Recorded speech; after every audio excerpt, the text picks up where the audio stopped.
По еден лекар дневно ја напушта државата, покажуваат официјалните податоци од Лекарската комора. Само во првите 4 месеци од оваа година, односно за 120 дена, 110 лекари од комората побарале потврда за нивниот статус, што треба да им послужи пред властите во странство. Се очекува овој број и понатаму да расте, а во наредните 3 години бројот на иселени лекари драстично да се зголеми. Речиси, секој студент на медицински науки паралелно со студиите изучува и германски јазик. Овој факт е доволен за да го вклучи црвеното светло за некаква промена во здравствениот систем, тврдат од Сдруженијето на приватни лекари на Македонија. Но она кое што е факт и од сите кои што еве идат како наши пациенти, сите студенти нормално, нели, се и матични пациенти кај нашите колеги, нема таков кој што не учи странски јазик. Значи нема таков.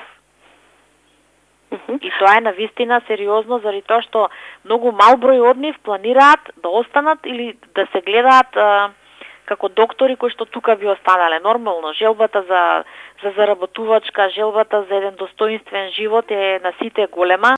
Системот во Германија па и другите европски земји овозможува услови за вработените, каде што тие целосно ќе се посветат на својата работа, за разлика од кај нас, каде што лекарот наместо да лекува станува административец, тврди Дервишова.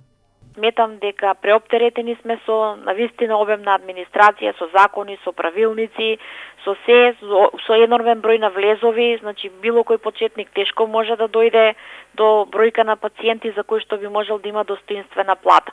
Поради заминување во странство, помалите општини во источниот дел од државата, како што се Карбинци, Зрновци и Чешиново Облешево, останаа без матични лекари, бидејќи тамошните лекари им ставија клуч на своите приватни ординации и заминаа во странство.